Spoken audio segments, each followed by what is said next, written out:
Red Dust Highway. Friday, 11:30 a.m. Castillo, Arizona. The air in Castillo was heavy, thick with red dust and the silence of the long-forgotten. Special Agent Elijah Vance hated the desert silence more than any noise. It amplified the constant, low-frequency hum of his hearing aid, a persistent, artificial rhythm that kept the world from being entirely still. Vance was an enigma within the FBI's Occult Crime Unit, OCU. He didn't chase ghosts, he chased anomalies, the deviations where physics and psychology merged into something sinister. His current case, 5 missing people over 7 years in this tiny, dying Arizona town, all connected by a single, strange detail, each disappearance coincided with the discovery of a meticulously crafted, broken brass gear. He parked his unmarked car outside the Red Dust Diner, the only building that looked remotely active. The town was a graveyard of abandoned mechanical workshops, their windows blinded by dust storms. Sheriff Bill Wyatt was waiting for him inside, a man whose face was etched with decades of watching the sun set on desperation. He looked tired, beyond mere fatigue. "Agent Vance. Welcome to the end of the line," Wyatt offered a dry handshake. "Sheriff. I appreciate your cooperation. Let's skip the pleasantries. Tell me about the victims and the gears." Vance's voice was crisp, professional. "The victims? They were transients, mostly. Passing through on their way to nowhere. The gears, they're the cursed part.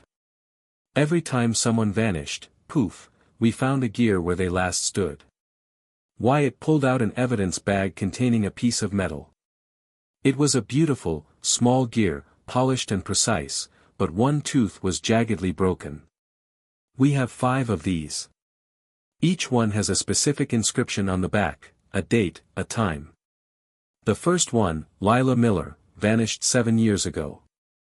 The inscription reads, 307. Vance stiffened. He instinctively checked the antique silver pocket watch his father had given him. He hadn't wound it in years, but it always showed the same time, 307. "Show me where the latest one was found," Vance commanded. They drove to an abandoned motel on the town's edge, the Rusty Coyote. The air was cooler here, and Vance felt the hum in his hearing aid deepen. The latest victim, a vagrant named John Doe, disappeared 3 days ago. The scene was unremarkable, a bare, dusty room, a cheap single bed. But on the pillow lay the 5th broken gear. Vance scanned the room with a portable spectrometer. Nothing, no blood, no struggle, no physical evidence. "Where did the victims go, Sheriff?" "Nowhere good. It's like they were erased. They leave behind a shadow, a period of their life, and a piece of metal." Vance walked towards the window, which overlooked the town's most massive ruin, an enormous, dilapidated building known only as the mechanical workshop. It looked less like a factory and more like a monstrous bronze carapace abandoned in the dust. "Tell me about the workshop." "It belongs to the Hartwell family.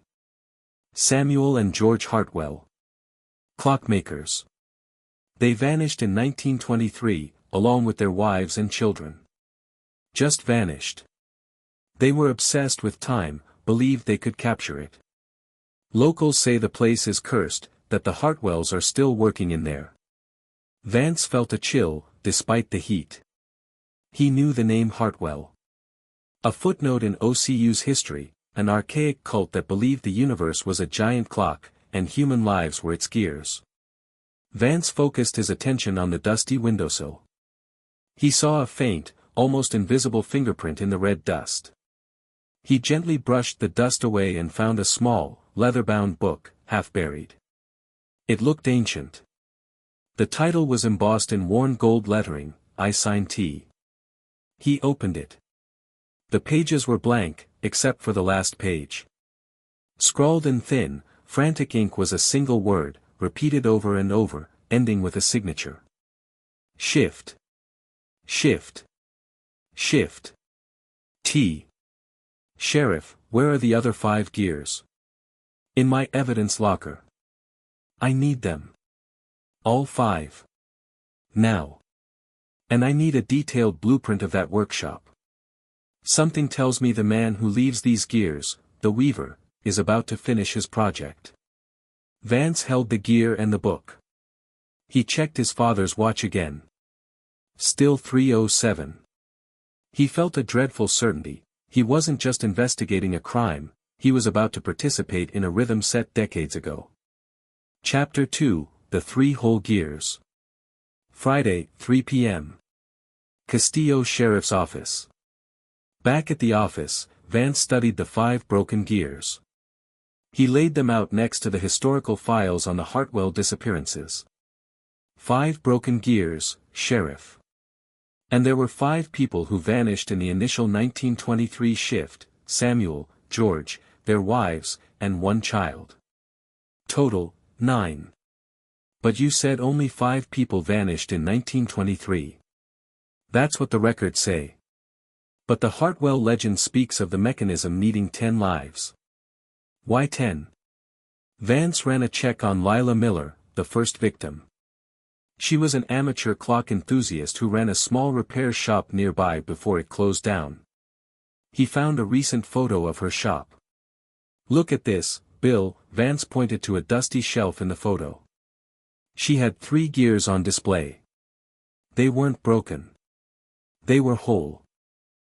They drove back to Lila Miller's abandoned shop.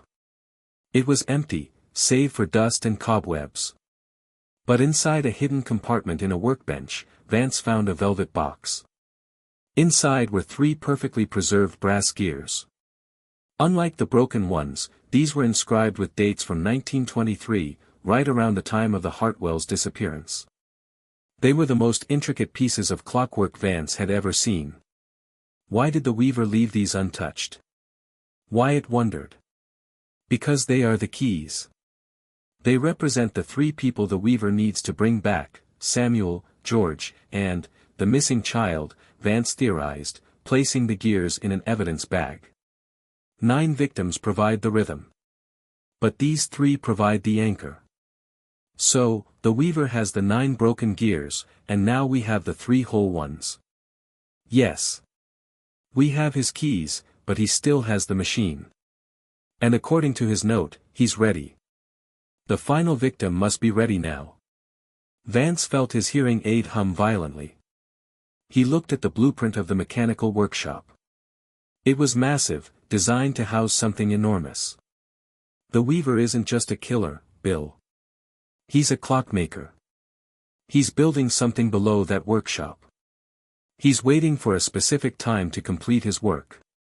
Vance took out the I Sign T book again. On the last page, below the T signature, he saw a faint new mark that hadn't been there before, written in blood-red ink. 3:07. That's the time from the first gear, Wyatt whispered. It's not just a time, Bill. It's the period. The time when the shift occurs. We have 3 hours. Vance grabbed his gear bag and his pistol. We're going to the workshop. And we're not waiting for backup. If the shift happens at 3:07, this town is going to become a memorial to a century-old mistake. Saturday, 2:30 a.m. Mechanical Workshop, Castillo. The mechanical workshop stood like a skeletal monument to an antique disaster. Its bronze-plated walls felt cold even in the desert air. Vance and Wyatt approached the facility from the rear, using the cover of a rusted railroad siding. Vance's hearing aid was screaming now, not with white noise, but with a deep, percussive thump-thump-thump, like a colossal heart struggling to beat. That sound, that's the rhythm, Vance murmured. He's close to activation. Wyatt, nervously clutching his standard-issue sidearm, nodded. The only way in is through the old loading dock. They entered the workshop through a broken freight door. Inside, the space was immense and dark, a cathedral of forgotten machinery. Dust lay everywhere, but in the center, a perfect circle was swept clean. Vance found the entrance to the basement, a heavy steel trapdoor, recently oiled. The weaver is down there. The core of the mechanism must be there, Vance said, checking his pistol. Let me take point, Agent. I know this structure, Wyatt insisted. They descended into the darkness. The air in the basement was thick, humid, and smelled strongly of petroleum and ozone, the scent of controlled electricity and decay. The basement was a small, circular chamber, lit by a single, flickering bare bulb. The walls were lined with strange, deep niches. And in the center of the room, on a heavy wooden table, was the mechanism. It wasn't a giant clock. It was a terrifying assembly of metallic parts, wires, and, most horrifyingly, a bound, unconscious human victim lying on the table. The mechanism was strapped directly across the victim's chest. It consisted of a network of small, rotating brass plates linked by the 9 broken gears. The gears were clicking with a frantic, accelerating beat. Standing over the victim was the weaver. He was wearing a filthy white worker's jumpsuit and an archaic, smooth white mask with large, round glass goggles obscuring his eyes. He held the final, 10th broken gear in his hands. "Stay put. FBI." Vance shouted, raising his pistol. The weaver did not flinch. He slowly turned his head. "You are late, Victor." The weaver's voice was soft, devoid of resonance, filtered through the mask. "But your timing is perfect. 9 are ready for the shift. Where is the 10th gear?" Vance demanded, slowly moving forward.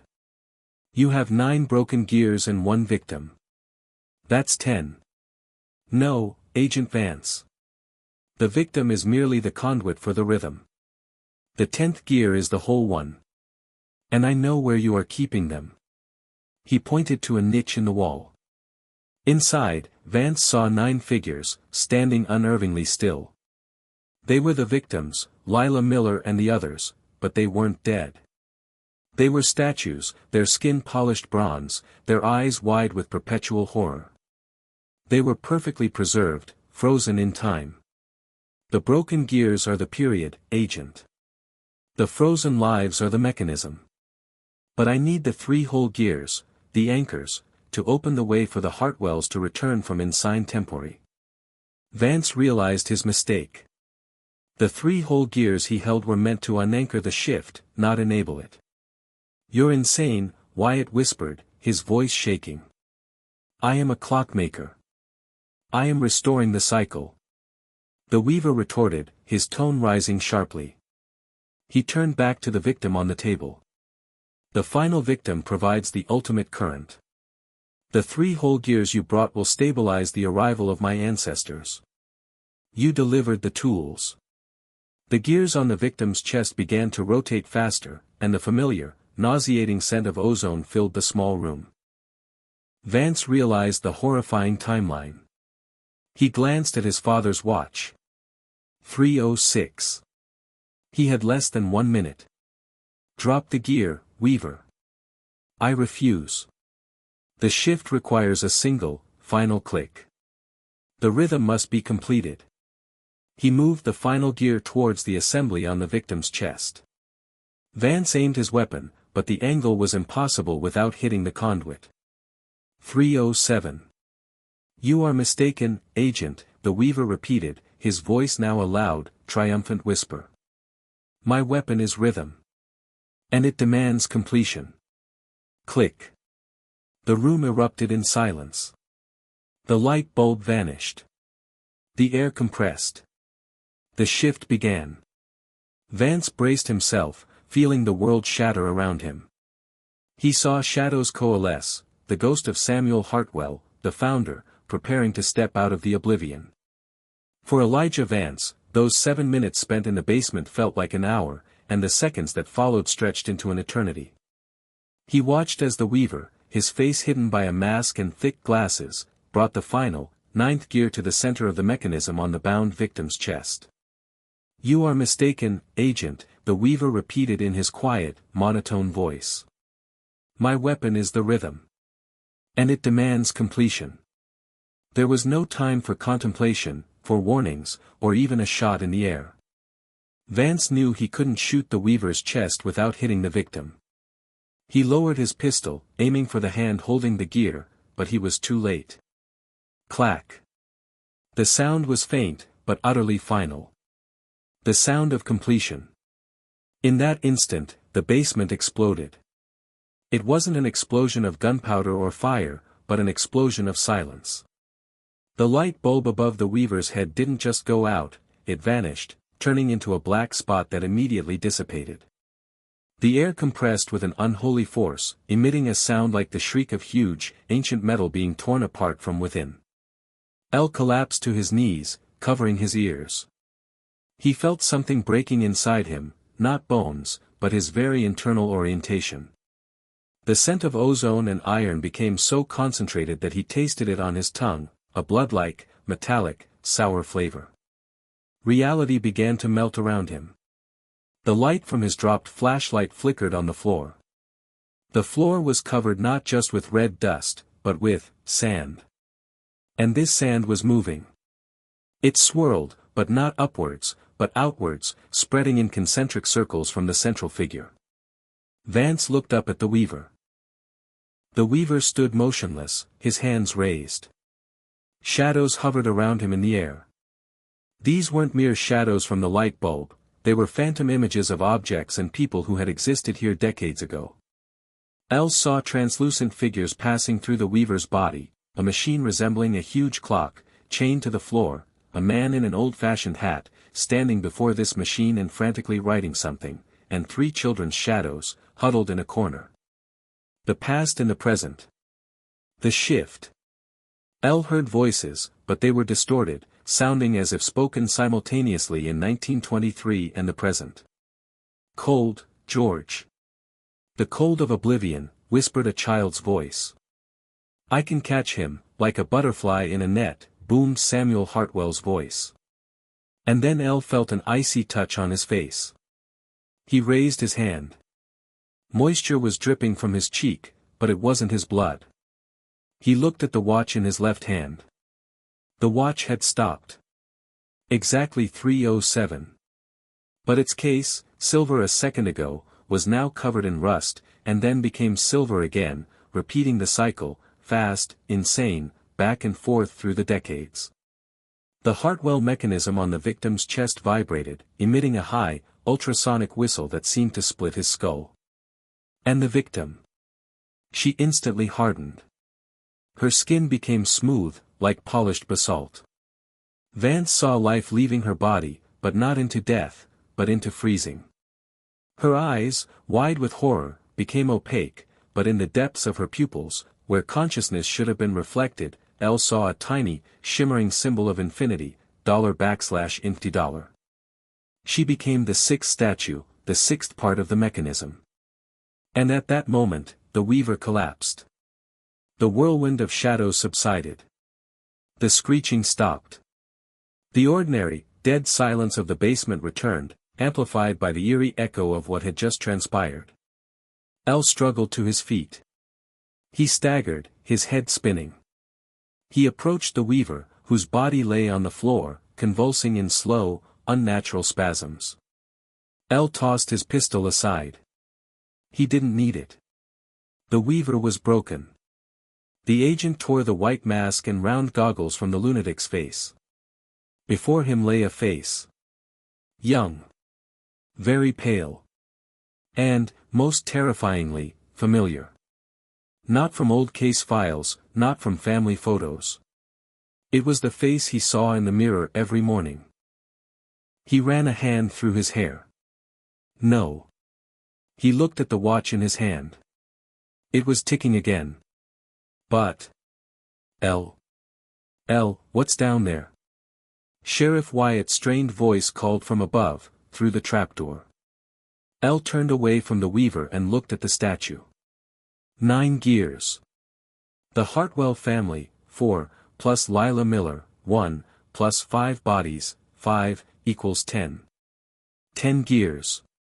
10 broken lives to complete the mechanism. He looked at the weaver. He grabbed him by the collar and flipped him over. Under his worker's jumpsuit was nothing but pale, thin skin covered in black, glossy spots, which George Hartwell had written about. On his neck, just like on the body of the victim Lila Miller, was the same thin, shimmering thread. The weaver opened his eyes. They were cloudy, but a crazy, triumphant fire burned within them. "You! Victor," he gasped. His voice was low, deep, old, but with an unexpected accent. "Who the hell are you?" Elle demanded. The weaver sneered. I am his heir. I am the generator. I brought him back, from the shift. But the rhythm is needed, the blood rhythm is needed." "Whose?" "Hartwell's." Elle squeezed his shoulder. The weaver shook his head, his breathing erratic. "He's there. Waiting. The 3 whole ones, they are the keys. The 3. Hartwell's. Samuel. George, and..." His eyes rolled back. He lost consciousness. Elle quickly searched him. In his pockets, besides the keys to some rusty pickup, he found a small, folded piece of parchment. It was a scheme. The scheme was old, yellow, with ink markings. It was a blueprint of the mechanical workshop. But not the one they were in, but the basement. On the blueprint, beneath the ground, under the floor where they stood, was marked the 2nd level. And in the center of this 2nd level, drawn huge and complex, was the true Hartwell mechanism. A giant, rotating gear filling the entire lower level. Next to it, in the corner, was a signature in the same handwriting as on Hartwell's photograph. "The circle will be complete when 9 parts find their 10th. 307, in sign tempore. L." Wyatt finally came down, breathing heavily. He saw the statue, the table, and the weaver. His jaw dropped. "Oh, God. What is that? What happened?" "A shift happened, Bill." Elle stood up, holding the scheme and the book I signed T, "and this is only the beginning. We need backup, but not to arrest this one. We need architects. Samuel Hartwell didn't disappear in 1923. He shifted. And this guy is his grandson or great-grandson, trying to bring him back." "Grandson? You're insane." "Maybe." Elle pointed to the 3 whole gears he found in Lila's room. These 3 whole gears were meant to unlock something. Maybe the door to the 2nd level. The weaver broke his 9 gears to create the rhythm for the opening, but it's too much for one man. And he was waiting for me to complete that rhythm. But who are you that he would wait for you? Elle looked at his hand, where the watch was still resting, frozen at 3:07. "My full name, Bill." Elle looked at the weaver, then at the statue. "Elijah Victor Vance." He pointed at the weaver, who was unconscious. "He called me Victor. And I don't know where he got my name. But now I know this isn't just a maniac. This is a chain of inheritance." Elle grabbed the book I signed T. He opened it. Now that the mechanism was activated, it revealed its true content. There was no text inside. On every page was a circle and lines emanating from it. This was the geography of time. On the last page, hand-drawn, was a sketch.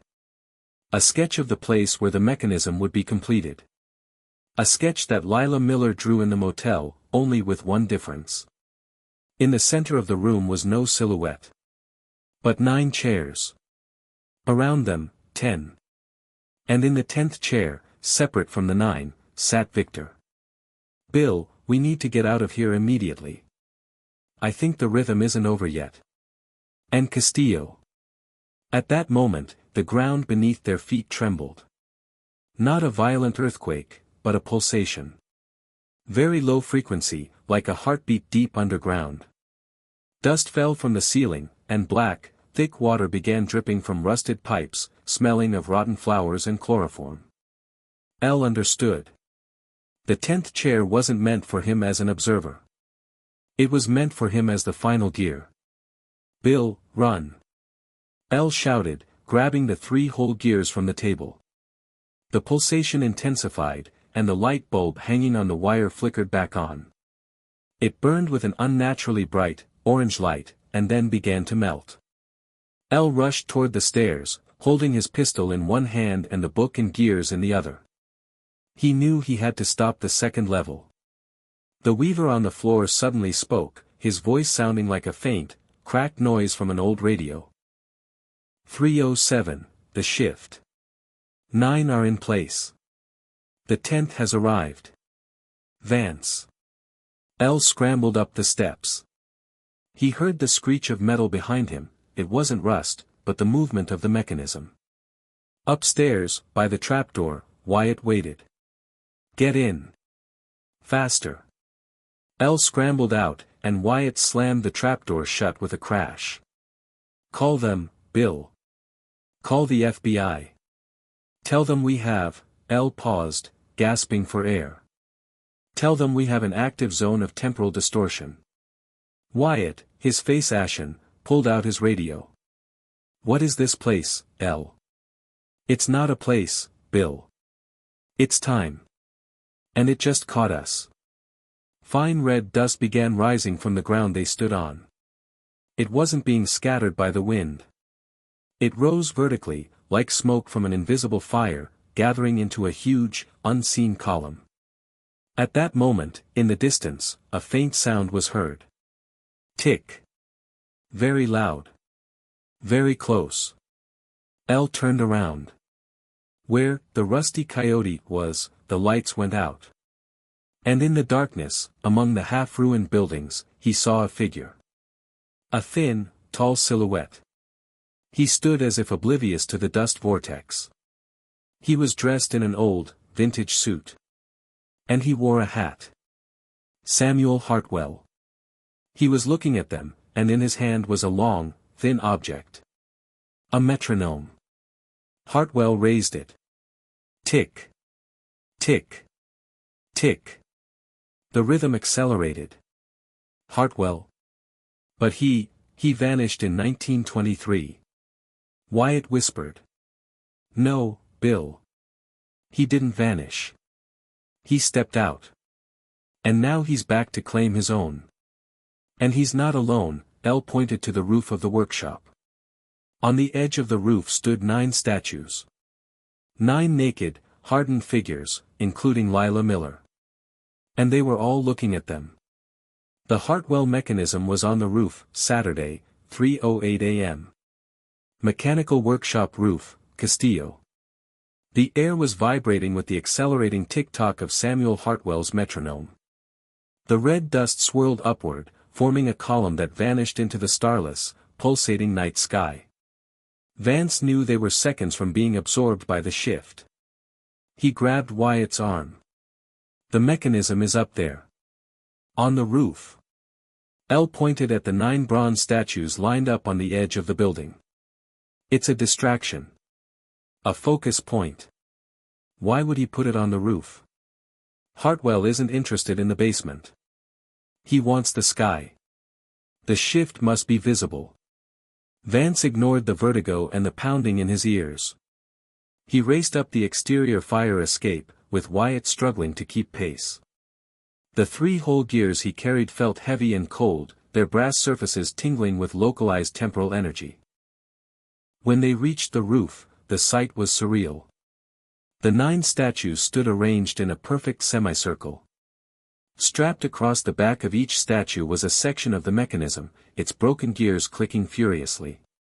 The entire assembly was a ring that pulsed with orange light, reflecting in the opaque, frozen eyes of the victims. Below, in the street, Samuel Hartwell stood motionless, watching them.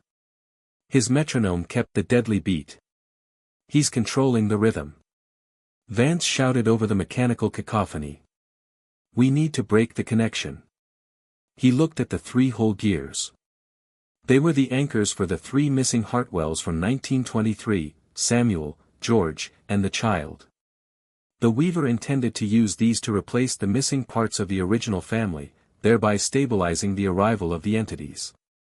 Which one is which?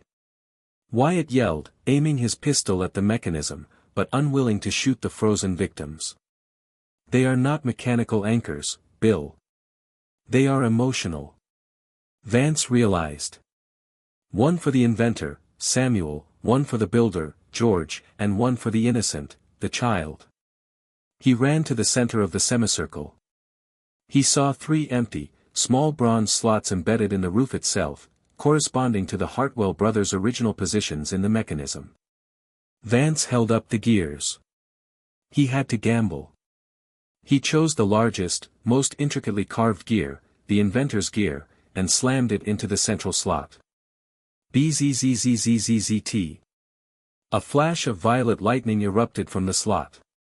The statues jerked violently, and the clicking of the broken gears stuttered. Hartwell below stopped his metronome.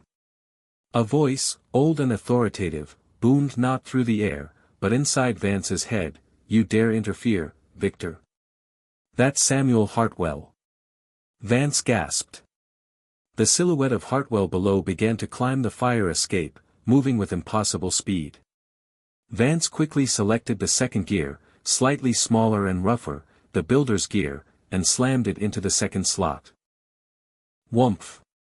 The 9 statues on the roof screamed, not with sound, but with pure, telepathic pain. The entire ring of the mechanism collapsed inwards, ripping itself from the backs of the statues. The bronze figures remained, shattered and inert, their power source gone. The weaver, who had just appeared on the roof, stumbled back, horrified. "You broke the rhythm. You ruined the period." The weaver shrieked, his voice filled with frantic panic. Hartwell, halfway up the stairs, let out a monstrous, non-human roar. The red dust column pulsed violently and began to reverse its flow, sucking everything around it downwards. Vance was almost out of time. He took the third gear, the smallest, most pristine one, representing the innocent, and threw it into the third slot. Crack! The third gear didn't fit. It shattered the slot, and the power feedback was instantaneous. A brilliant column of white light shot out from the roof, straight down onto Samuel Hartwell. Hartwell didn't scream. He simply dissolved into a fine, black ash that was instantly swallowed by the reversing dust column. The colossal heartbeat, the thump-thump-thump, stopped.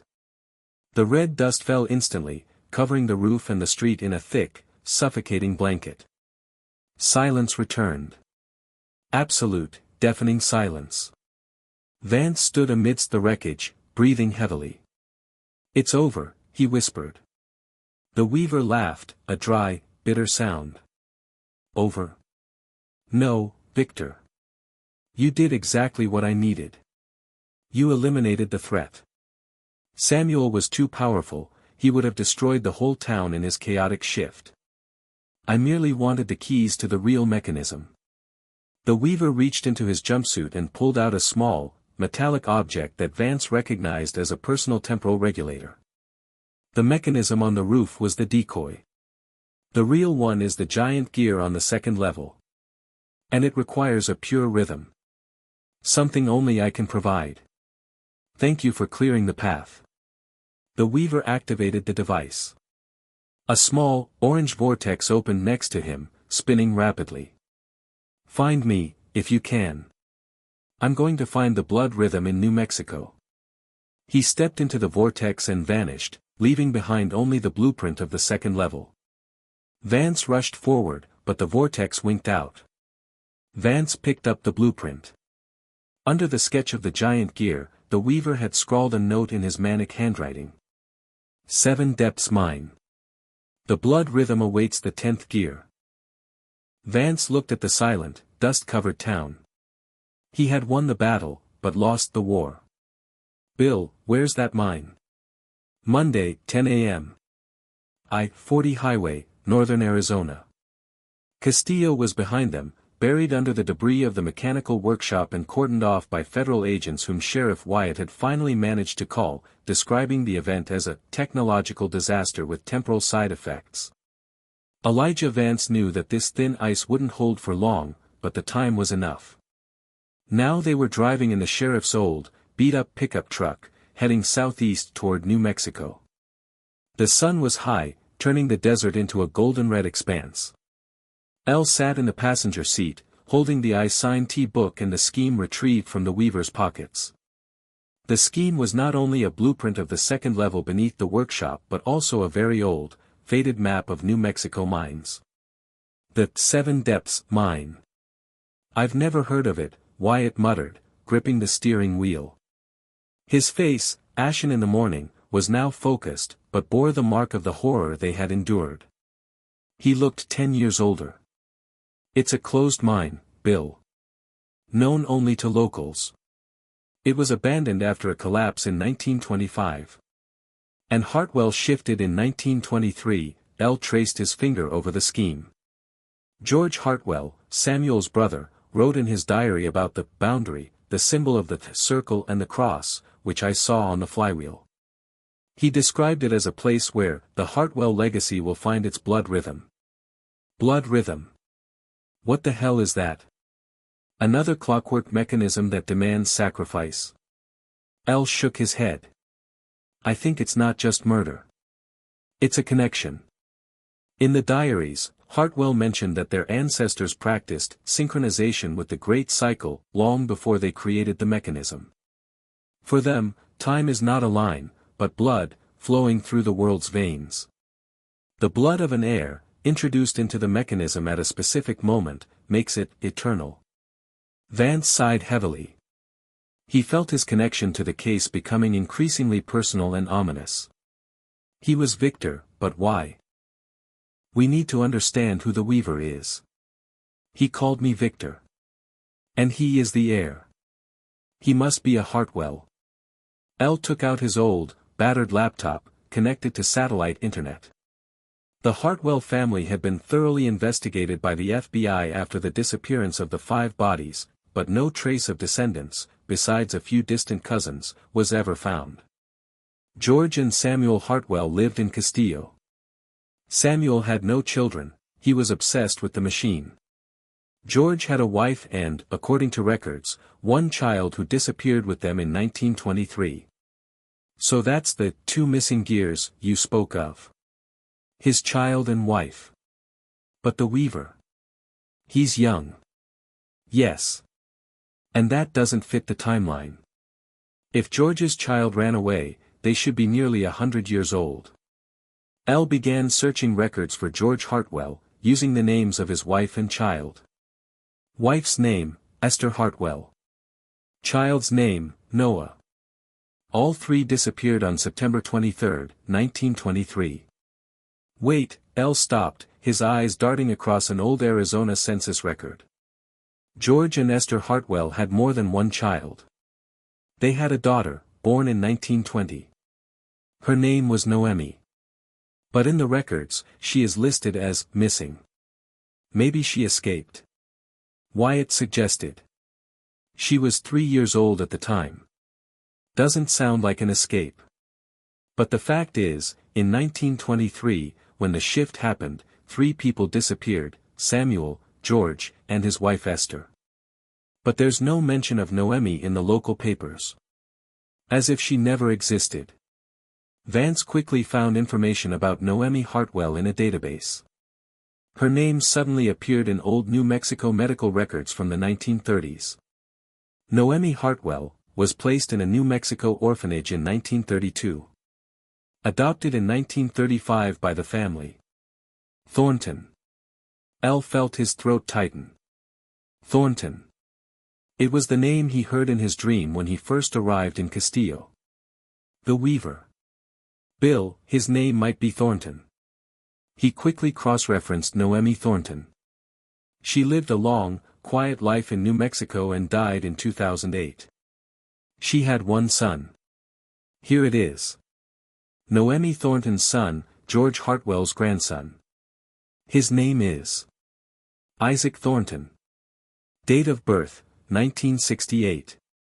Isaac Thornton, the sheriff repeated slowly. There's our Weaver. The age matches, the connection to New Mexico matches, the family legacy matches. L. checked the FBI database for Isaac Thornton. He had no criminal record. Nothing. Except for one detail, in 2018, he was fired from a major watch manufacturing company in Santa Fe for unauthorized modifications of mechanisms and paranoid behavior. He was a clockmaker. He knew how time works. And, most importantly, Elle found his photo and printed it on a portable printer. He handed the photo to Wyatt. It was the same pale, young face Elle saw beneath the mask in the basement. The Weaver isn't young, Bill. He's been driven insane by his obsession with the mechanism. He's 57 years old. And he looks like he's 30. The shift, Wyatt whispered, returning the photo. Exactly. When he tried to bring back his great-grandfather Samuel, he became part of the rhythm himself, entering the state of insane tempori. Now he is seeking the blood rhythm to fix his shifted state and bring back the remaining 2 whole years from 1923, Esther and little Noemi, his grandmother. Suddenly, Elle felt intense heat emanating from the I-Sign T book. He opened it.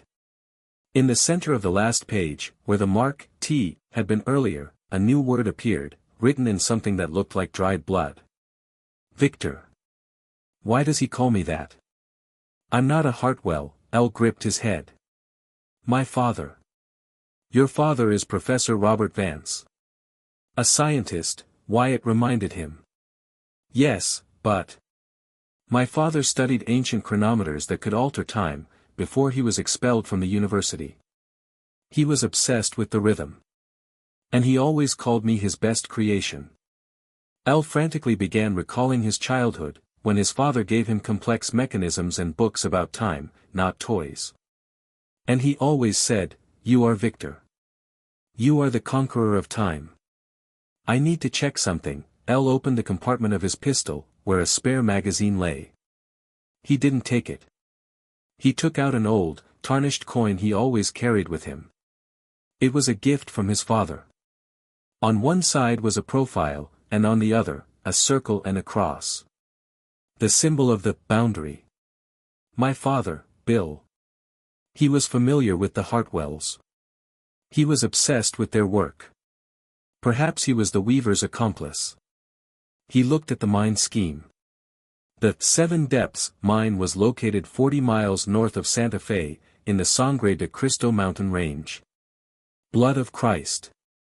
The mine is called 7 Depths, Bill. And the Weaver said he needed 7 broken gears.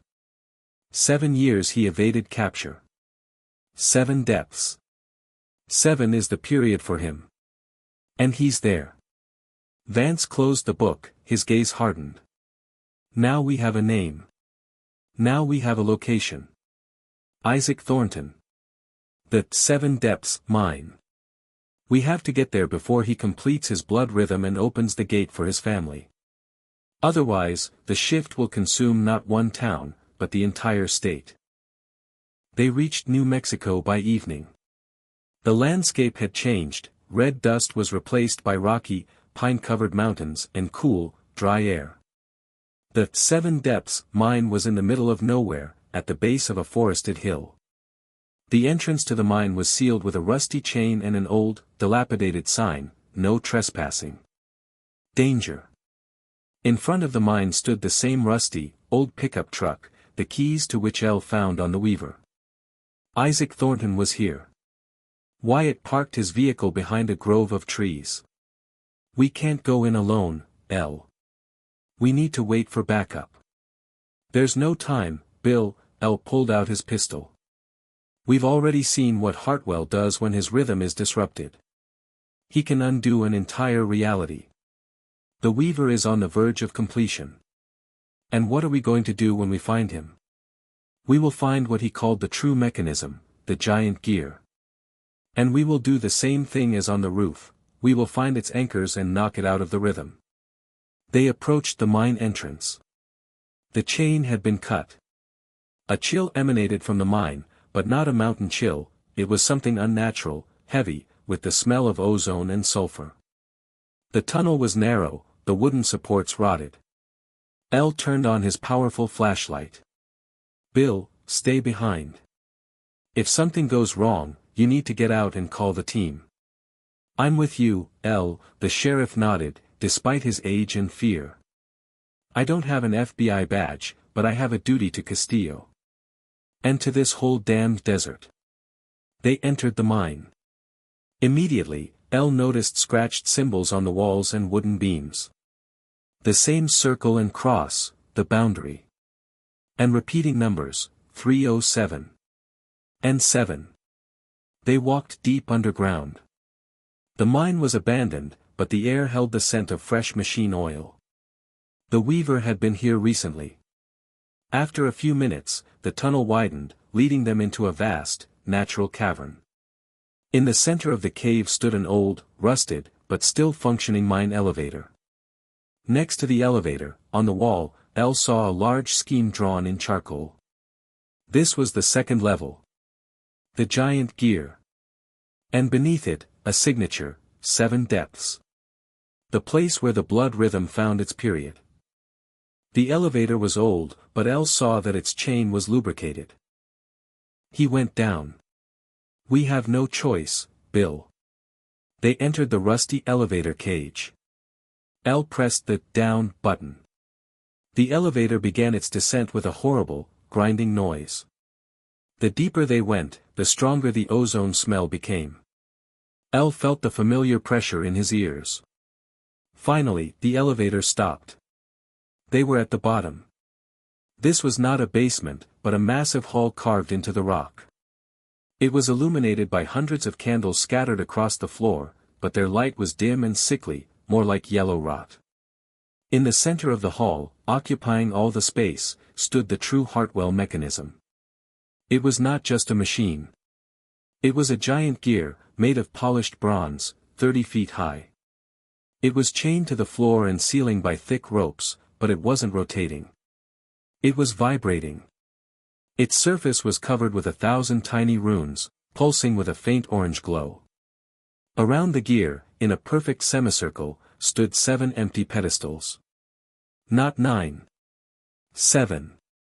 And on each pedestal lay an object that L recognized, a broken gear, the kind the weaver used in the workshop. The broken gears were chained to the pedestals with thick, shimmering threads. 7 broken ones, L whispered. The period. He's waiting. Isaac Thornton, the weaver, stood before the giant gear. He had removed his worker's jumpsuit.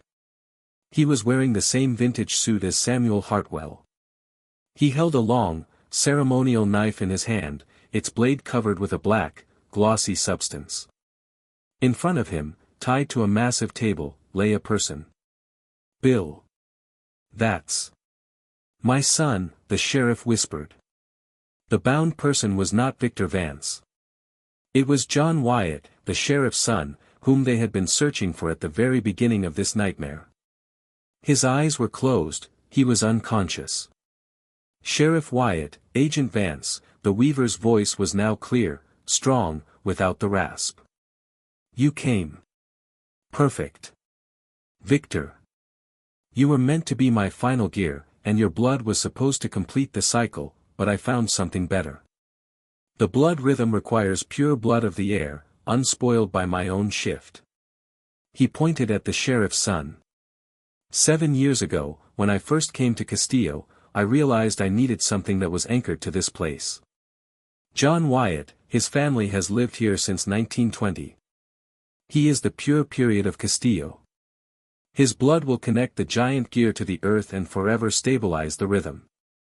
The weaver raised the knife. The 7 depths require the 7th drop of blood to release the 3 whole and bring them back to my world. Bang! Sheriff Wyatt fired, aiming for the weaver's hand. But the bullet didn't reach its target. It struck an invisible field surrounding Thornton and fell, compressed into a lump of lead. The weaver didn't even flinch. You cannot harm me, Sheriff. I am synchronized. My rhythm is your rhythm. He turned to Vance. Victor. You did your job. You destroyed Samuel's game, who wanted to take your body for the 10th gear. I merely want your book and your coin. They are the true anchors of time. The weaver pointed at the giant gear. On its surface, at the very edge, were 3 barely visible indentations, like keyholes. They were the same runes L had seen on the roof: lock, inverted hourglass, and boundary. Your 3 whole gears distracted Samuel. But these 3 indentations, they await the 3 anchors. The coin, the book, and the blood rhythm. Vance gripped the book and the coin. Now he understood. His father, Professor Robert Vance, who was obsessed with chronometers, hadn't accidentally named his son Victor. He had left him the keys to destroy the mechanism. Weaver. Elle shouted. You are not the heir. You are just the watchman. Isaac Thornton. You ran from your fate, and now you are trying to forcibly seize someone else's rhythm. I am the weaver. I will bring back my family. Thornton roared. He brought the knife down over John Wyatt. Samuel Hartwell waited for the shift to return. I waited for the shift to leave with those I love. Elle lunged forward. He knew he had only a few seconds before John's blood spilled onto the mechanism, and the rhythm was completed. He didn't run toward the weaver. He ran toward the giant gear. Wyatt, desperate, rushed toward the table, trying to distract the weaver. Leave my son, you bastard. The weaver struck the sheriff with the hilt of the knife, sending him flying against the cave wall. 7. Thornton whispered, pressing the knife against John's throat. Elle was at the gear. He quickly found the first indentation, the boundary. He inserted the coin, the circle and the cross, into the boundary indentation. Hum. The giant gear vibrated. A faint but visible shimmer appeared around Thornton, like dense, compressed air. No. What are you doing? The weaver screamed. Elle found the indentation resembling a lock. He tried to insert something there, but he had nothing but his pistol and the book. He understood. The book I signed T. He forcefully wedged the corner of the book into the lock indentation. Boom. Not a fiery explosion, but an energetic one. Blue, electrical discharges ran from the spot where Vance inserted the book, across the surface of the gear. Thornton recoiled, his protective field collapsing. The knife dropped to the floor. The third anchor, Victor. Thornton cried out, rushing towards Elle, where is the third? Elle looked at the last indentation, the inverted hourglass. It was the symbol of sacrifice. He threw his pistol aside. He snatched the broken gear from a pedestal that had just come loose. He lifted it and forcefully, with all his anger and despair, plunged it into his own forearm. Blood gushed. He brought his bloody hand to the inverted hourglass indentation. Here is your blood rhythm, Weaver. Sacrifice. His blood touched the indentation. Roar. The Hartwell giant gear cracked with a deafening sound. It didn't explode. It shattered into thousands of bronze fragments that flew into the air. Thornton froze, his eyes filled with horror. No. My rhythm. My shift. A vortex of orange, bright light burst from the cracked gear. It enveloped Isaac Thornton. The weaver didn't scream. He simply shrunk, his body turning into dry, brown dust that immediately scattered throughout the cave, vanishing, just like his great-grandfather, Samuel. The light faded. Silence. Vance fell heavily to his knees, clutching his wounded arm. Nearby, Sheriff Wyatt slowly got up.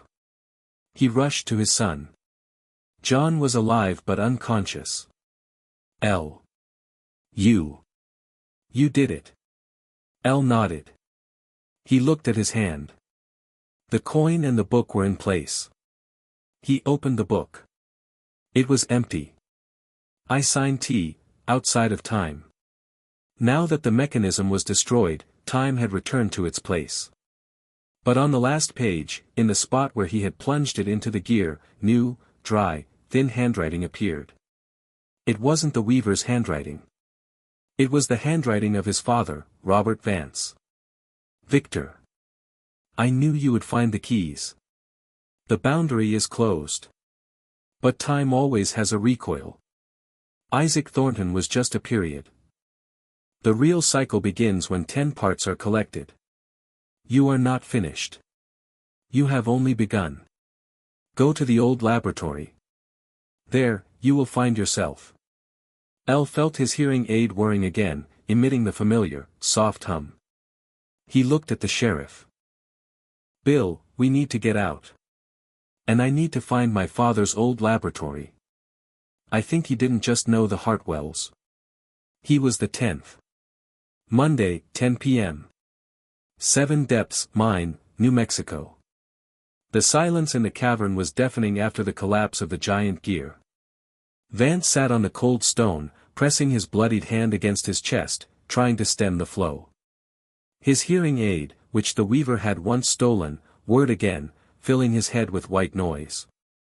Sheriff Wyatt, his face wet with tears and exhaustion, was untying his son. John was conscious but disoriented. What happened? I only remember someone grabbing me, and many hours. It's all right, son. It's over, Wyatt hugged him, trembling uncontrollably. Vance picked up the I-sign T. Now, on the last page, apart from his father's handwriting, there was only emptiness. Time had erased the information but left a message. We have to leave, L mumbled. The mechanism is destroyed. But its wreckage is here. And if this place truly was the boundary, it is unstable. It took them an hour to climb out of the mine, dragging the semi-conscious John. When they reached the fresh, mountain air, L felt the reality around them stabilize. The stars were shining, the air was clean. The horror of Castillo was left behind. L could not call the FBI. He knew that a report about a man who turned into dust and the ruins of a 30-foot bronze gear would send him straight back to a psychiatric clinic. Where to now, L? Wyatt settled his son in the back seat and got behind the wheel. My father. He was the 10th. He knew the weaver would look for the 10th gear, but he also knew the weaver couldn't find it until I interfered. He remembered the final words from the book, go to the old laboratory. There, you will find yourself. I don't know where his old laboratory is, Bill. He quit science when I was 10. L opened his laptop again. He began searching through old, abandoned New Mexico State archives. His father, Robert Vance, was obsessed with time resonance and conducted experiments in the 1970s. There it is. A state land lease from 1978, near Los Alamos. Time Resonance Lab, TRL. Closed after an incident involving radiation and esoteric activity. Los Alamos. That place promises nothing good, Wyatt whispered, starting the engine. No, it doesn't. But it's the last place we have to go. They drove along mountain roads. When they arrived at the location, L immediately understood that his father hadn't just leased the land. He was obsessed with isolation. The Time Resonance Lab was a concrete, squat bunker built into the rock, surrounded by rusted fencing with warnings about high danger. It was a place forgotten by the government, where time seemed to flow slightly slower than in the outside world. The chain on the gate had been cut, just like the chain on the mine. The weaver was here, Wyatt took out his shotgun. No, L shook his head. Thornton was looking for the rhythm and anchors. He was looking for something to help him. He wasn't looking for answers. This is my father's place. They went inside. The air was dry, smelling of cement and something metallic, like liquid nitrogen. They walked down a long, dimly lit corridor that led to the central hall. The main hall of the TRL didn't look like an abandoned laboratory. It was clean, like a museum. All the instruments were in place, covered with a thin layer of dust. Along the walls stood huge, oscillating chronometers that L had only seen in old photographs. In the center of the hall was a round table, above which hung the only working light bulb. On the table lay a neat stack of papers, covered in Robert Vance's handwriting. There you are, Robert, L whispered, walking up to the table. What did you do? The first sheet was a letter addressed to my son, Victor. Elijah. If you are reading this, you have crossed the boundary and destroyed the period. I am proud of you. But you must understand my role. I was the 10th gear, not mechanical, but living. I was obsessed with Samuel Hartwell and his mechanism. I realized that he wasn't seeking salvation, he was seeking the cycle.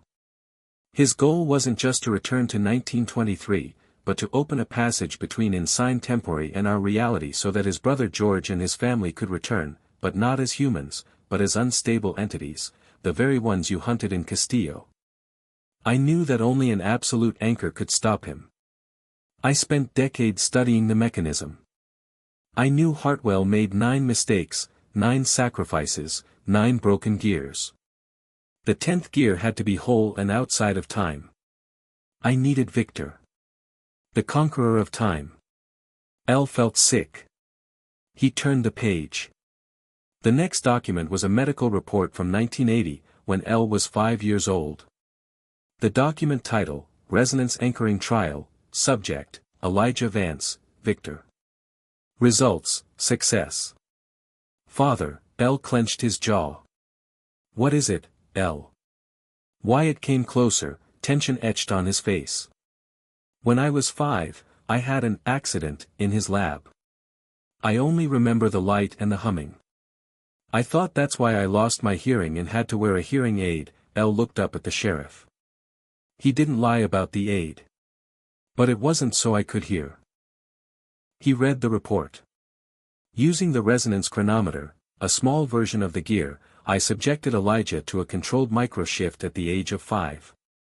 This made him unsynchronized with the normal flow of time, thereby granting him immunity to the mechanism's effects. The hearing aid he wears is not a hearing aid. It is a frequency regulator, tuned to his personal temporal signature. It prevents him from hearing the rhythm of the world, and prevents the rhythm of the world from hearing him. You, Elijah, are not a victim, but an anchor. You are the 10th, whole gear. Your soul, your blood, your existence, it is the anchor that can destroy the cycle. When you plunged the broken gear into yourself, you did what I planned, you forced the cycle to accept the whole gear as a sacrifice. And the mechanism, unable to digest a pure anchor, was destroyed. L lowered the letter, his hand shaking. He wasn't just an agent. He was a weapon, created for war with time. L walked to the far end of the laboratory. There, behind a control panel, stood the last object left by his father. It was not the giant gear. It was the resonance chronometer, a small, elegant bronze box the size of a cigar case. It emitted a quiet but insistent tick-tock. Under the box lay the final note. Samuel Hartwell wanted to create eternity. Isaac Thornton wanted to bring back the period. But neither of them understood the recoil.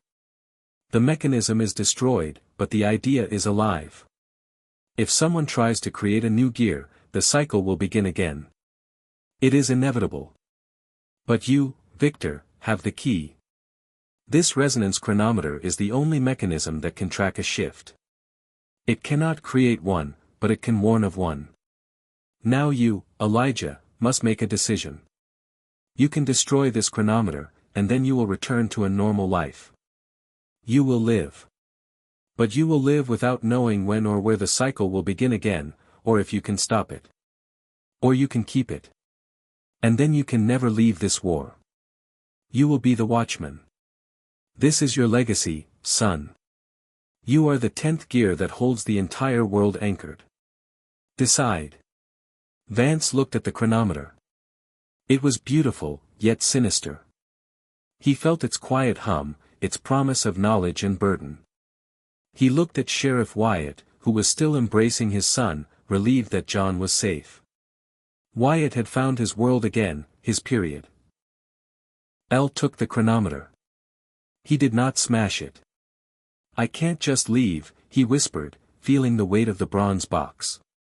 I have to know when it starts again. What starts again, L? Wyatt asked. The shift. I don't know. But if my father was right, the boundary hasn't disappeared. It has only closed. And someone will try to open it. Vance took out his hearing aid. The hum immediately intensified, becoming unbearable. He put the device back on. Vance wasn't just hearing, he was sensing time. He turned to Wyatt. "Bill. Your son is safe. Thornton is gone. You can go back to Castillo." "I'm leaving." "Leaving? Where to?" El looked at the highway leading into New Mexico, and further, to other desert towns where perhaps other clocks were already ticking. "I'm not an FBI agent anymore, Bill. I'm the Watchman. My father gave me a job. And I think it's going to be a long journey down the red dust highway." He walked toward the exit. Wyatt stopped him.